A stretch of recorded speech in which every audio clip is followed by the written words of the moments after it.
Good morning, it is Phoenix Amore. So let's talk about it now. It's ironic because most people, when they're paying attention to kind of the situations and what I'm communicating, usually a huge situation that comes out where people go, "Oh my gosh, that's what she was talking about." So understand why, as a mother to a boy, I'm very adamant and quick to make sure that they have to show anything in regards to a girl, especially. Here's some topics that you need to pay attention to as a mother. Any accusations about hacking or the opposite sex, you better keep your eyes and ears open because people are drama sometimes. That emotionally illogical, that's what I'm talking about. So understand something. Most people who have some sense know that when the situation with the hair color thing happened, and I kind of said, okay, I want the details of it, right? And the end of the day, when you didn't know that that's the same girl that had been harassing and biting people and all that, and I said, you know what, tell the friends to avoid her, you would go, oh my God, see, she's one of those sympathizers. I already knew who the girl was. So all the drama people who did not know that part of it, and that's the same girl that harassed and bit people all in eighth grade, you would have jumped down my throat like, see, she's one of those mothers that defends her son. No, across the board discernment, clear thinking enough to go, you forgot I know these kids already. So I'm already on red alert as the mother of the son going, nah, nah, nah. You're not going to sit here and all of a sudden paint him like, guess what?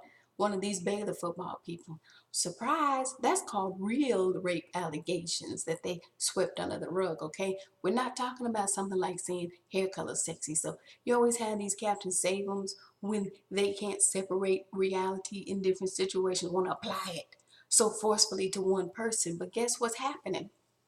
What's happening at Baylor? That's a little more real. Baylor just got sued last month. For what?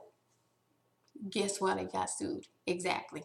Not paying attention to rape, physical rape allegations, okay, that got swept under the rug for the longest.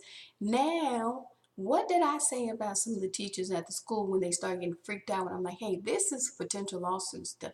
Rather than try to fix it, they went into what mode? What did they accuse this woman basketball coach at Baylor of? Unsolicited defense. Meaning, you know what, if the parents said they're not going to send their daughters to this school, punch them in the face. Now we moved on to reckless comments, which I actually already covered before, where I'm like, I waited to see what was going to be said. Still some folks paranoid, as we know, because that's all, a lot of folks just stay in that paranoid mode. But now you see Baylor is a bigger issue with all the same elements that I was dealing with the high school.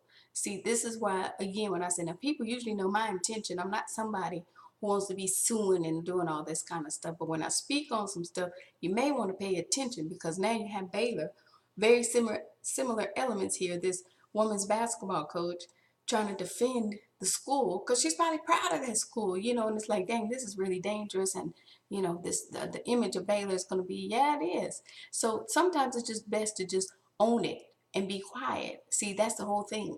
That when even with some of the teachers at this high school, I was like, I already know what's going on. Every time I say something about a teacher, I said, they always defend it, right? And that's what's happening now with Baylor. So now they got this lawsuit on their hand. They got this coach who's doing some unsolicited defending. Guess what? It's gotten real ugly. Now you got the football coach who's gotten fired. So they couldn't even protect him at the end of the day because that veil broke. So you're going to have all these fingers going like this. And now people saying, well, why did you fire the coach? He's not the one that should have been doing the disciplinary stuff or whatever. All this is going on. Okay. So you have this coach who, in their minds, okay, you still let these boys play, and they had allegations of rape. When you try to apply a mindset like that to somebody saying he said her hair color was sexy, you got drama. You're the one with the issues now. Now, when you keep on talking instead of being quiet and said we can see now, no, you couldn't see because you didn't know the history of that girl. I knew the history of the girl. So even some of the parents, right? This is giving you some perspective as a female because they didn't know who she was. All they know is she's a girl and she said this. That's fine.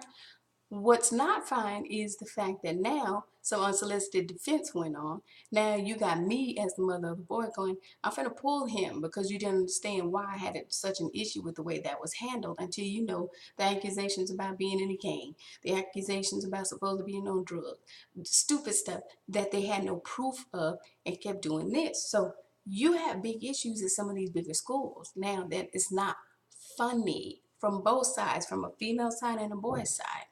This stuff has to be looked at. So at the end of the day, the situations, even though they're a little bit different, you better start giving some of these teachers some training in how to mind their own business. Or we heard this was going on.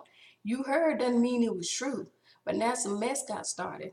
And now you got a Baylor with this huge lawsuit on their hands. You got a football coach who's lost his job.